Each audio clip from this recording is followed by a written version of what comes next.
La grâce et la paix nous sont données de la part de celui qui est, celui qui était, celui qui vient. Soyez les bienvenus dans ce temple pour ce deuxième dimanche de l'Avent. Et aujourd'hui, je vous invite à nous souvenir de cette voix forte qui criait « Préparez les chemins de l'Éternel, aplanissez ses sentiers ». Nous sommes rassemblés ce matin pour nous souvenir de cette voix et pour entendre à nouveau cet appel qui s'adresse à chacun et chacune d'entre nous. Nous sommes rassemblés ce matin pour célébrer ensemble, en ce temps de l'Avent, la venue du Christ. Oui, celui qui vient dans le monde. Que rien ne vienne entraver notre marche commune à sa rencontre. Il est venu, il est là, il reviendra, et c'est là toute notre espérance. Amen. Je vous invite à vous lever pour chanter le premier spontané du temps de l'Avent et de Noël, « Vienne la rosée sur la terre ». Et comme ce culte est filmé et enregistré, pour permettre aux personnes qui ne peuvent pas venir ici dans ce temple, puisque nous sommes toujours sous contrainte, je dirais, sanitaire, eh bien je vous invite à vraiment porter ces chants pour qu'on puisse communier avec celles et ceux qui regarderont ce culte, qui vivront ce culte à distance chez elles.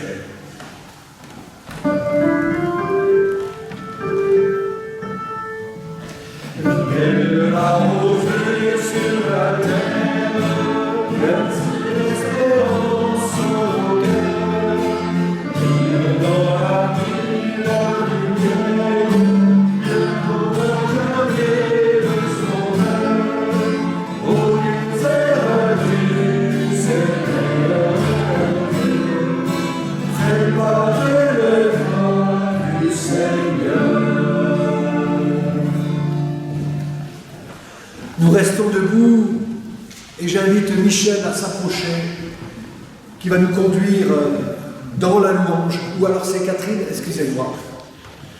Catherine, c'est le psaume 80 que tu vas nous lire, en tout cas des extraits. Et ces extraits du psaume 80, eh bien nous en faisons ce matin, nous en faisons notre louange. Redressez-vous et relevez la tête, car notre délivrance approche. Alléluia. Berger d'Israël, écoute-nous. Tu guides ton peuple comme un troupeau. Tu trônes dans ta gloire. Relève-toi et viens nous sauver. Du haut des cieux, regarde et vois. Visite cette ville, protège-la. Protège ce que ta main puissante a planté. Protège le rejeton qui te doit sa force. Que la main soutienne pour protéger le Fils de l'homme que tu as affermi toi-même. Jamais plus nous n'irons loin de toi. Fais-nous vivre et invoquer ton nom. Seigneur, Dieu de l'univers, fais-nous revenir vers toi. Que ton visage s'éclaire et nous serons sauvés. Gloire soit au Père, gloire au Fils, gloire au Saint-Esprit. Amen. Amen. Nous chantons le psaume 98, entonnons un nouveau cantique. Le psaume 98.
Je vous invite à la prière de repentance, une prière de Marion Muller-Collard, que là encore nous faisons nôtre ce matin.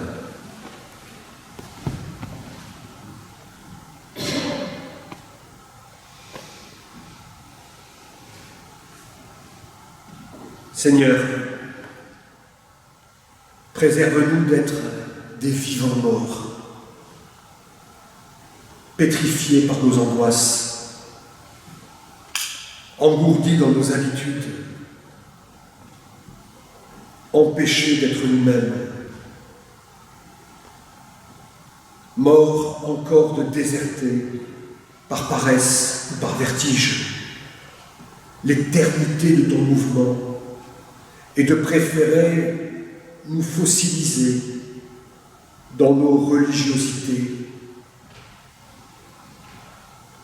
Plonge-nous tout entiers dans le courant de ta parole, afin que nous goûtions la vie que tu donnes et le déploiement de sa saveur en écho d'éternité, afin que tu nous entraînes au-delà de nos propres horizons.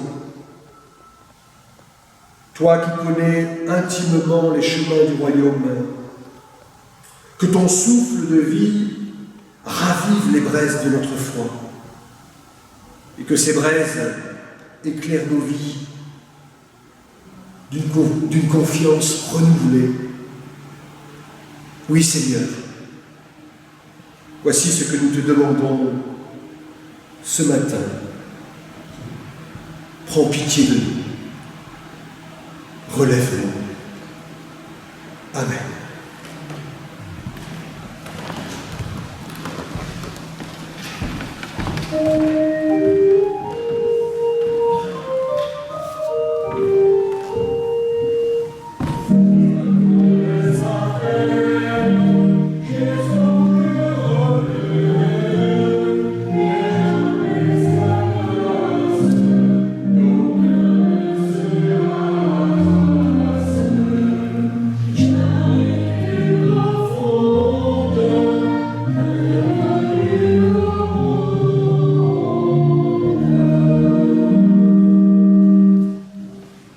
Je vous invite à vous lever, car Dieu nous pardonne. Dieu nous pardonne et nous relève précisément. En Jésus de Nazareth, il vient dans le monde chercher et sauver ce qui est perdu et ceux qui se croient perdus. Il reviendra à la fin des temps. Il est notre Sauveur de toute éternité. Celui qui met sa confiance en Dieu et trouve sa joie en Jésus-Christ est sauvé. Voici, dit la voix venant du trône de gloire, voici, je fais toutes choses nouvelles. Chantons notre reconnaissance.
Écoutons cette parole qui dit le désir de Dieu pour nous tous. Que rien jamais ne vous fasse souffrir ou pleurer au point d'oublier la joie du Christ ressuscité. Que la rencontre de Jésus soit force en vous et entre vous, lien de paix, d'unité et d'amour. Que rien nous fasse oublier l'amour de Dieu pour chacun et chacune d'entre nous. C'est là toute notre dignité. Amen.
Nous allons lire ce matin les textes qui sont proposés à la lecture dans le livre d'Ésaïe et dans l'évangile de Marc. Mais avant d'ouvrir la Bible, nous prions.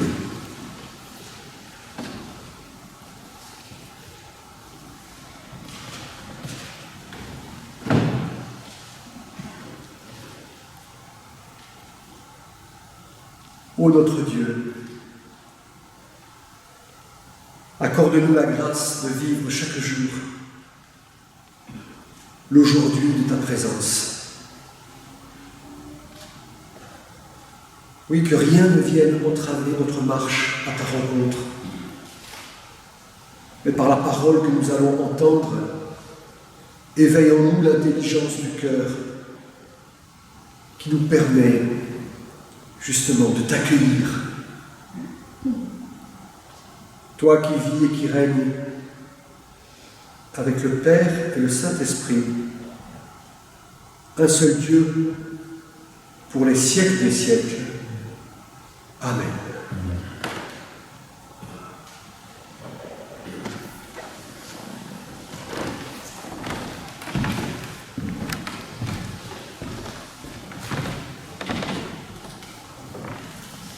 La première lecture, donc, dans le livre du prophète Ésaïe. Une voix crie, dans le désert, ouvrez le chemin de l'Éternel. Nivelez dans la steppe une route pour notre Dieu. Que toute vallée soit élevée, que toute montagne et toute colline soient abaissées, que les reliefs se changent en terrain plat et les escarpements en vallons. Alors, la gloire de l'Éternel sera révélée, et toute chair à la fois la verra. Car la bouche de l'Éternel a parlé.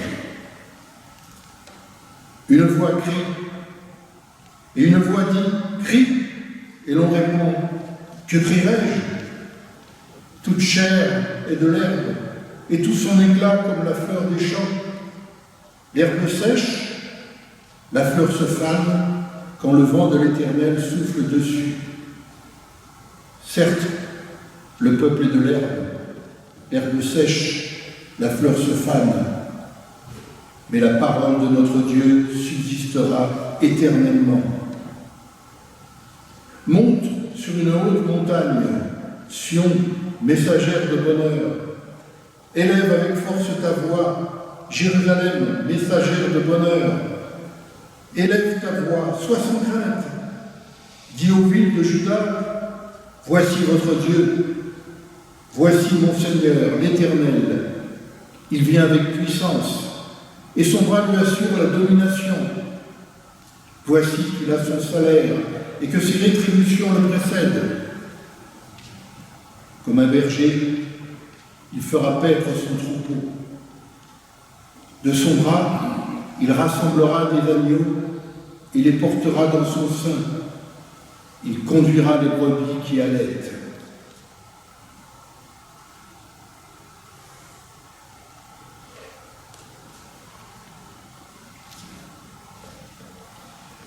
La deuxième lecture est dans l'évangile de Marc, au chapitre 1 et au verset 1. Commencement de l'évangile de Jésus-Christ, Fils de Dieu. Selon ce qui est écrit dans le prophète Ésaïe, « Voici, j'envoie devant toi mon messager pour frayer ton chemin. C'est la voix de celui qui crie dans le désert, préparez le chemin du Seigneur, rendez droit ses sentiers. » Jean parut. Il baptisait dans le désert et prêchait le baptême de repentance pour le pardon des péchés. Tout le pays de Judée et tous les habitants de Jérusalem se rendaient auprès de lui et ils se faisaient baptiser par lui dans le fleuve du Jourdain en confessant leurs péchés. Jean avait un vêtement de poil de chameau et une ceinture de cuir autour des reins. Il se nourrissait de sauterelles et de miel sauvage. Il prêchait « Il vient après moi, celui qui est plus puissant que moi, et je ne mérite pas de délier en me baissant la courroie de ses sandales. Moi, je vous ai baptisé d'eau, mais lui vous baptisera d'Esprit Saint. » En ce temps-là, Jésus vint de Nazareth, en Galilée, et il fut baptisé par Jean dans le Jourdain. Au moment où il sortait de l'eau, il vit les cieux s'ouvrir et l'Esprit descendre sur lui comme une colombe. Et une voix se fit entendre des cieux, « Tu es mon Fils bien-aimé, objet de mon affection. »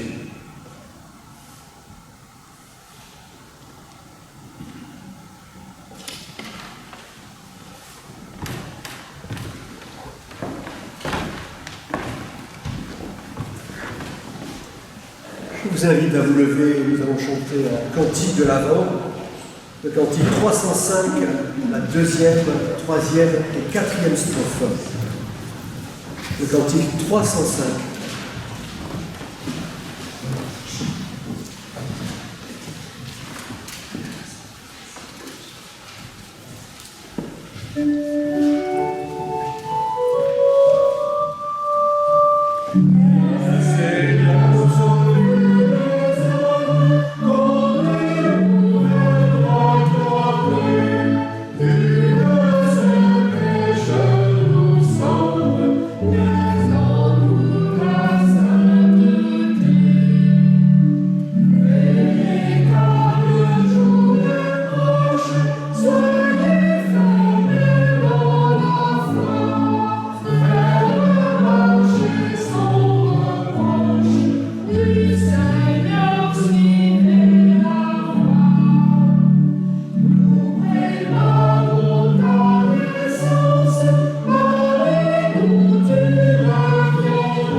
Alors vous l'avez entendu, dans l'évangile de Marc, pas de généalogie, pas de naissance, en tout cas pas de naissance miraculeuse, pas de berger, ni de mage, mais une confession de foi soudaine, commencement de l'évangile de Jésus-Christ, Fils de Dieu. Une confession de foi qui, à elle seule, concentre tout l'Évangile. Une confession de foi qui pourrait suffire à notre méditation ce matin. Une confession de foi qui mérite que l'on s'arrête sur ce premier mot, commencement.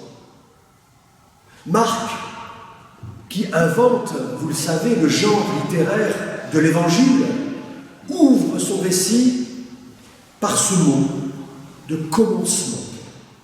Il n'écrit pas, comme dans le livre de la Genèse, dans un commencement. Il n'écrit pas, comme dans le 4e évangile, au commencement. Non, il écrit commencement. Commencement de l'évangile de Jésus-Christ, Fils de Dieu. Céline Romer, dans le dernier numéro du journal Ensemble, peut-être vous avez vu et lu cet article, parle des différentes naissances en quelque sorte dans les 4 évangiles. Et pour Marc, elle dit, eh bien, Marc parle d'un cri qui déchire notre temporalité. François Vouga, venu enregistrer une émission sur RCF Pays Tarnais, parle quant à lui d'un coup de timbale, irruption imprévisible d'une création nouvelle. Quelque chose s'ouvre et met tout en mouvement, à commencer par le lecteur qui lit et qui découvre l'Évangile et qui devient du coup destinataire de l'annonce inattendue de la bonne nouvelle.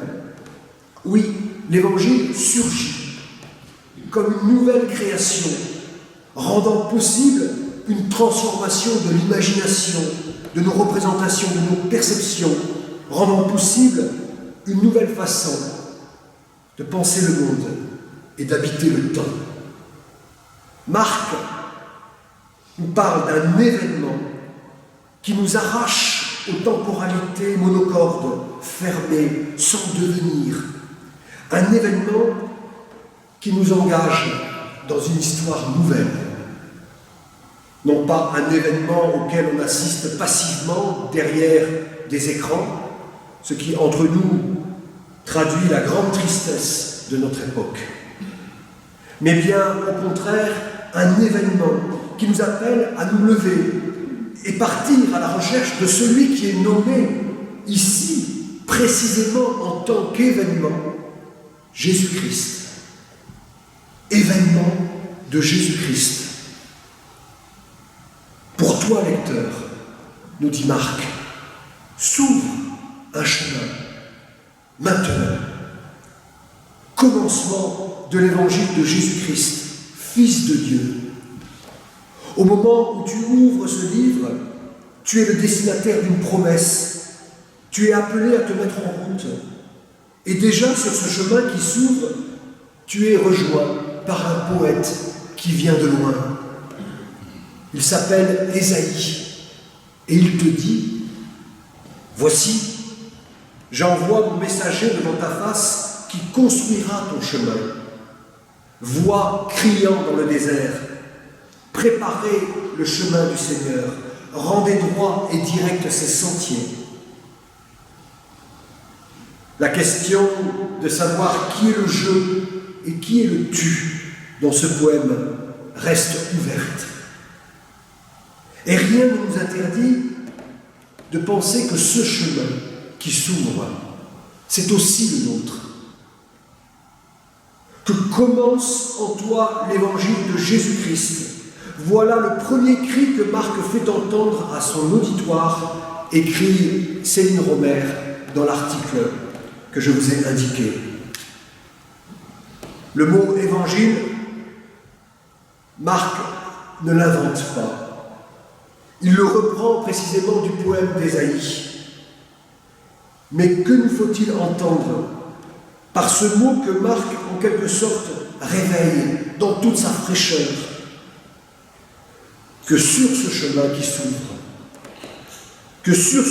s'ouvre, nous sommes appelés à entrer en relation avec celui qui rend à tout homme sa dignité, qui libère les démoniaques, qui relève les paralysés, réintroduit les exclus dans le corps social, appelés à nous laisser emporter par son souffle de vie qui ouvre tous les possibles.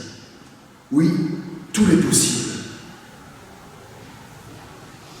Au cœur de cette bonne nouvelle qui répond à l'attente et l'espérance de toute prophétie biblique se rencontre Jésus, le Christ, le Messie, le Fils de Dieu.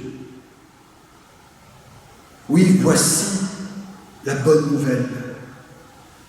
ainsi qu'il est écrit dans Ésaïe, dit Marc. Marc reprend le message du prophète de la fin de l'exil, celui-là même qui a annoncé la sortie de l'exil comme un nouvel exode vers la terre promise. Ésaïe, qui a été le premier à confesser Dieu comme l'unique Dieu de l'univers, le Dieu créateur, non pas créateur uniquement à l'origine des temps, à l'origine du monde, mais créateur dans le sens où il continue de faire surgir du neuf dans le cours de l'histoire. Et Marc reprend dans le poème d'Ésaïe ce passage qu'Alain nous a lu, où il est question d'une révolution géologique et d'une révolution historique. Je vous lis ce passage littéralement en hébreu. Voix de celui qui crie dans le désert, dégagez le chemin de l'Éternel, aplanissez, rendez droit une route dans la steppe pour notre Dieu.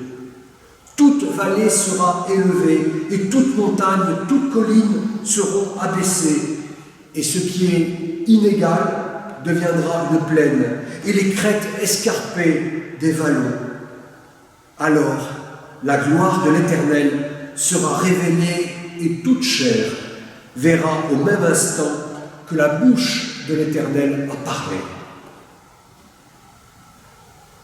Ésaïe annonce ici à ses contemporains qu'une route théophanique s'ouvre dans le désert qui sépare la Babylonie de la Judée.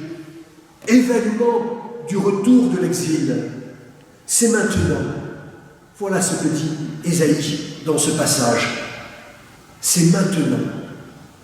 Et que fait Marc? Il relit le poème et relie, du verbe relier, la prophétie à la lumière de la confession de foi qui ouvre son évangile. Événement de Jésus-Christ, comme nouveau chemin de l'Éternel, événement de Jésus-Christ, ici et maintenant. Et toi, lecteur, et nous, aujourd'hui rassemblés dans ce temple, comment nous nous situons par rapport à cet événement? La venue de Dieu dans l'histoire, en la personne d'un homme nommé Jésus. Comment, toi, lecteur, tu te situes en ouvrant l'évangile de Marc? Comment nous nous situons à son écoute? Au temps de l'Exode et de l'exil, Dieu a demandé à ses serviteurs d'aplanir la route sur laquelle il allait marcher au-devant de son peuple. Au temps de la venue du Messie, de son Messie, il est demandé à un messager de préparer le chemin de la libération. Voici, j'envoie mon messager devant ta face, qui construira ton chemin. Voix criant dans le désert, préparez le chemin du Seigneur, rendez droit et direct ses sentiers. Marc reprend ici la version de la Septante du livre d'Ésaïe. Et bien sûr, à cette écoute, nous penserons à celui qui va apparaître dans son évangile, à savoir Jean le baptisant, celui qui apparaît aussitôt dans la narration, nous l'avons entendu. Mais gardons, je vous en prie, la possibilité, à l'écoute de ces premiers mots de l'Évangile, gardons la possibilité d'une lecture qui fait de chacun de nous les messagers. Se convertir, c'est peut-être cela. C'est peut-être cela, après tout, se convaincre que c'est aussi à nous de rendre accessible, de permettre la rencontre avec celui qui vient. Jean le Baptiste ne dit pas autre chose. Venez à lui, car il vient. Dieu attend de nous que nous préparions sa venue, que nous soyons ses messagers, que nous soyons ces ouvriers en terrassement. Préparez le chemin de l'Éternel, aplanissez ses sentiers. Comprenons alors qu'il s'agit pour nous, dans le nom de Jésus-Christ, de poser des actes et des paroles aujourd'hui qui disent l'élan d'un devenir. Il s'agit de témoigner du futur au moment même où le futur se dérobe, au moment même où nous avons toutes les raisons de désespérer du futur. Annonciateur de catastrophes, crise politique, sociale, écologique, sanitaire. Reconnaissons-le. Si le confinement réduit notre mobilité dans l'espace, cette crise sanitaire est avant tout une expérience du temps, un temps que nous ressentons tous comme cisaillé, fragmenté, figé, bouché. Eh bien voilà que l'Évangile nous dit ce matin qu'il n'est pas en Christ de temps bouché, ou si vous préférez, de situations suffisamment arrêtées, fermées, de déserts suffisamment arides pour empêcher sa venue, pour empêcher qu'un chemin, qu'un passage s'ouvre. Sortir, marcher à la rencontre de celui qui vient, porter une espérance contre toute espérance, ne pas se soumettre à la nécessité et au désespoir, relève donc de la foi.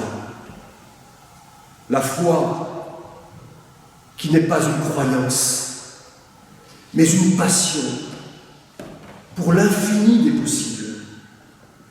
La foi qui n'est pas une croyance, mais une puissance de vie, une puissance d'ouverture. C'est par la possibilité même de sa venue que le Christ nous délivre de l'ennui et nous sauve du désespoir. Alors oui, ici et maintenant, commence l'Évangile de Jésus-Christ. Amen.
Un autre cantique de l'Avent, le numéro 306, Peuple de Dieu. Je vous invite à vous lever.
Nous restons debout et nous confessons ensemble notre foi. Ce matin, je vous invite à prendre vos cahiers liturgiques et nous lisons ensemble et faisons nôtre cette confession de foi, la numéro 2.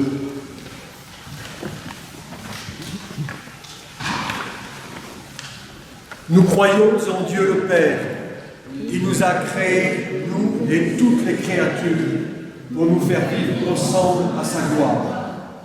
Nous croyons en Dieu le Christ, notre Seigneur, venu parmi nous pour partager et sauver notre vie. Il nous a aimés jusqu'à la mort. Il est vivant et donne un sens à notre espérance. Nous croyons en Dieu le Saint-Esprit. Il œuvre dans le monde, anime l'Église et l'envoie annoncer l'Évangile jusqu'aux extrémités de la terre. Amen.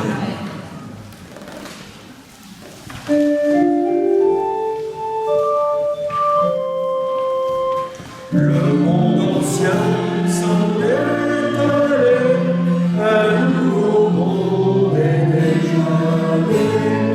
Le Fils de l'homme est revenu, ressuscité.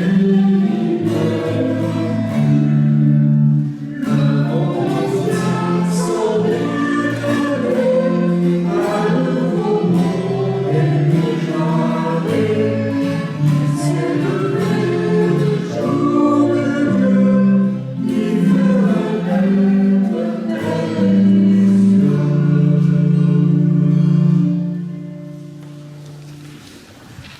Je vous invite à vous asseoir.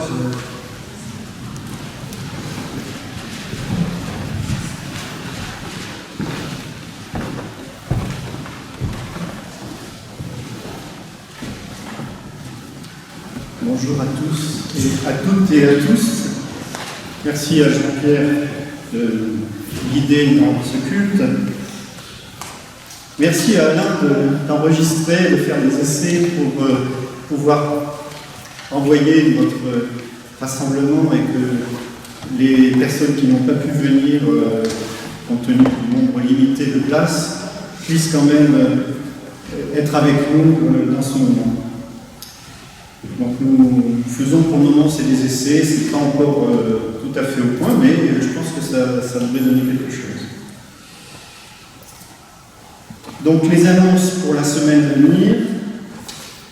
Je ne sais pas s'il y a l'atelier créatif, je ne pense pas. Je pense que c'est annulé pour le moment. Donc les études publiques aussi, pour le moment, sont en stand-by. Il reste cette semaine la réunion du conseil presbytéral, qui aura lieu en visioconférence d'ailleurs, jeudi 10 à 17h30. Et puis dimanche prochain, nous conservons la réunion, le culte avec les enfants, donc l'école biblique, catéchisme et même l'éveil à la foi, puisque pour les tout petits maintenant, il y a quelque chose qui est prévu, et c'est Anne qui assurera donc pour les tout petits. Donc c'est le dimanche prochain. Alors, ça n'aura lieu que le matin. Il n'y aura pas de repas pris en commun par les enfants. Pour le moment, c'est comme ça qu'on a envisagé la chose. On essaiera d'améliorer, en particulier peut-être de retransmettre le culte dans la salle Jolibois pour qu'on puisse être plus nombreux que les fameux 30 réglementaires. On va voir. Bon, plus loin, je rappelle qu'il va y avoir en principe, si tout va bien, je pense que ça sera la veillée de Noël le 24, le culte de Noël le 25. En revanche, le 27, donc 2 jours après, c'est dimanche, on n'est pas encore sûr d'assurer le culte le dimanche 25. Voilà. Ça sera décidé au conseil presbytéral de jeudi. Dans les nouvelles des personnes, je vous annonce, je pense que vous le savez déjà, le décès du papa de Monique Escande.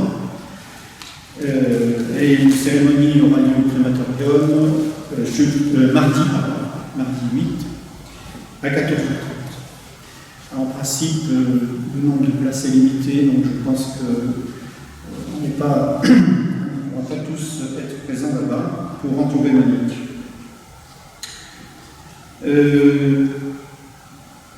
Pour finir, dans les consignes, je voulais signaler, oui, il y a donc les couronnes de l'Avent qui sont en vente salle Jolibois.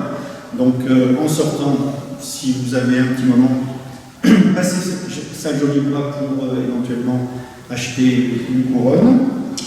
Elles ont été faites par des mains locales. Il reste un exemplaire du pain quotidien qui est éventuellement accessible pour si quelqu'un veut. Donc je rappelle le pain quotidien, donc il s'agit d'une liste de cultes et également de prières, un peu comme Parole pour tous, mais d'un autre genre, et donc pour chaque jour de l'année qui vient. Voilà, je crois que j'ai à peu près. Lundi, réunion.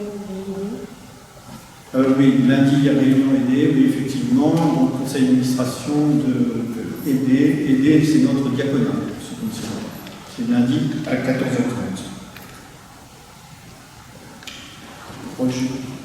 J'espère m'avoir rien oublié, si toutefois il y a quelque chose à rajouter, n'hésitez pas. Non. Voilà, merci.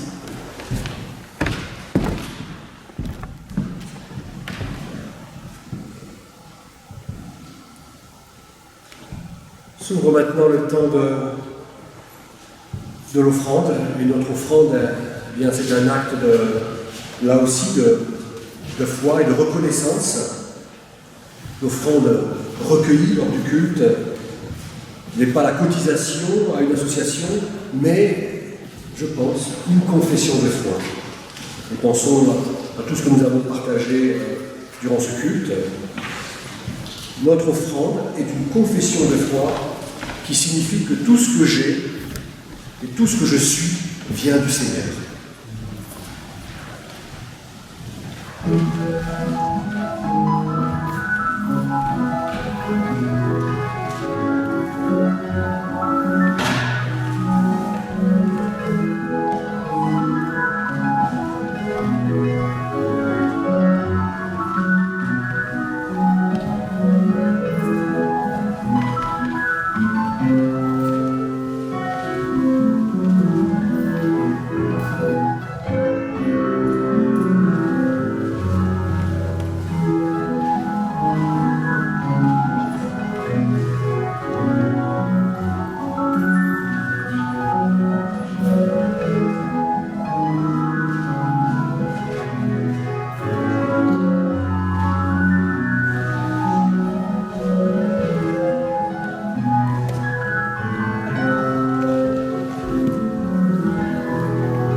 Je vous invite à nous rassembler dans la prière d'intercession.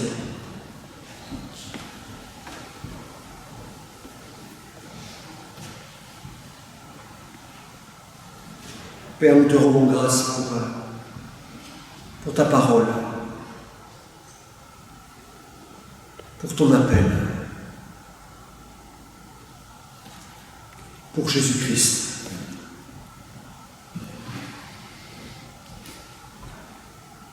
C'est avec confiance, fondée, oui, sur tes promesses en Jésus-Christ, que nous adressons nos prières et nos intercessions.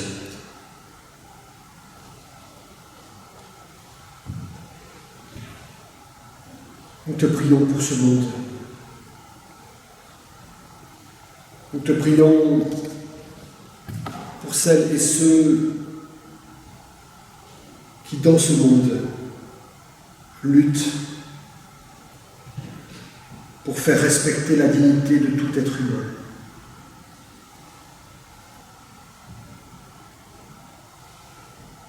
Soutiens celles et ceux qui défendent les droits de la personne, qu'ils soient habités par l'intelligence, la sagesse et vivifiés par le souffle de l'Esprit Saint.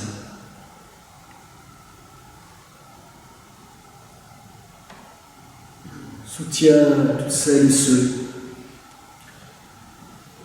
qui œuvrent pour la paix, ta paix.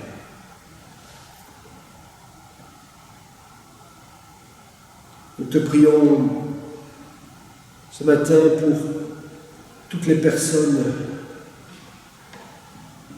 de notre communauté qui vivent dans la solitude.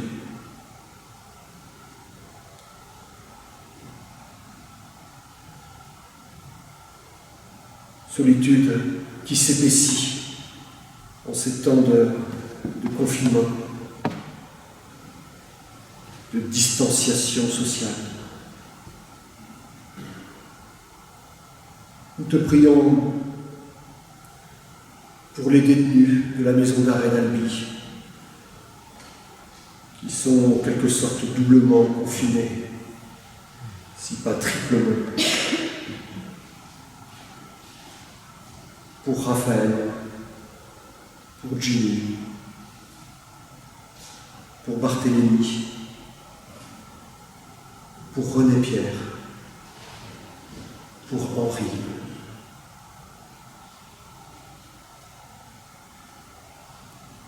À travers la famille Camp-Escande, nous voulons te prier aussi pour tous les endeuillés, toutes celles et ceux qui vacillent sous le choc d'une séparation.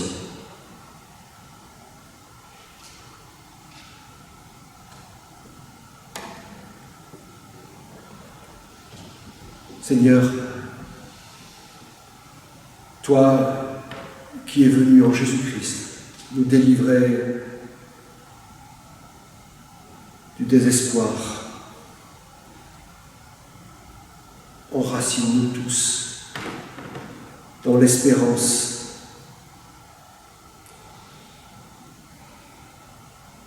de la libération qui s'approche pour nous et pour ce monde. Et avec toutes celles et ceux qui, au jour de la résurrection, se tournent vers toi, nous voulons te dire, notre Père, qui es aux cieux, que ton nom soit sanctifié, que ton règne vienne, que ta volonté soit faite sur la terre comme au ciel. Donne-nous aujourd'hui notre pain de ce jour. Pardonne-nous nos offenses, comme nous pardonnons aussi à ceux qui nous ont offensés. Ne nous laisse pas entrer dans la tentation, mais délivre-nous du mal, car c'est à toi qu'appartiennent le règne, la puissance, la gloire, au siècle des siècles. Amen. Ce culte se termine. Merci à Germain, même s'il n'a pas été très sollicité avec les cantiques qu'on a choisis pour ce culte. Merci à Anne et merci à toi, Alain, qui donc a filmé ce culte. Je sais que ça représente du travail, parce que maintenant il te faudra, j'imagine, monter, et puis bon, enfin, faire pas mal d'essais. En tout cas, on espère que ça sera, qu'il sera possible de renouveler l'expérience déjà, et puis surtout de diffuser plus tôt ce culte qui permettra encore une fois aux personnes qui ne sont pas venues ce matin, eh bien de vivre quand même autrement, bien sûr, mais de vivre ce culte et de se mettre à l'écoute de la parole de Dieu. Je vous invite à vous lever pour recevoir la bénédiction de la part de Dieu. Que le Dieu de l'espérance vous remplisse de toute joie et de toute paix dans la foi, pour que vous abondiez en espérance par la puissance du Saint-Esprit. Amen.